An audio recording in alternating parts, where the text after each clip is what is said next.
So today I'm going to show you how to change the frame rate of your composition in After Effects. So here I just have a video that I took on my phone. I believe it's at 24 frames per second, and I want to change it to 12. So I need my composition settings menu, and there are two ways to get to it. You can use your keyboard shortcut, which is just Control K.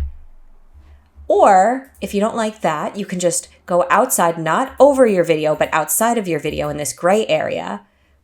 And you can select composition settings by right-clicking on your mouse. So if I do that over the video, I get a different menu. But if I right-click outside of the video, I get the options that I need. So here we go.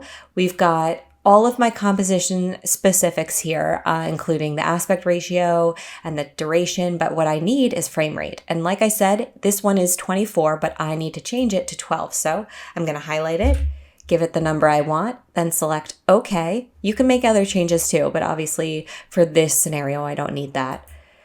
And okay, so now it's at the right frame rate. It's breaking it down for me. You just want to make sure when you export the video, it's also at the frame rate that you intend. So in this case, I am exporting it as an image sequence. So I'm going to just send it to my render queue, export, add to render queue.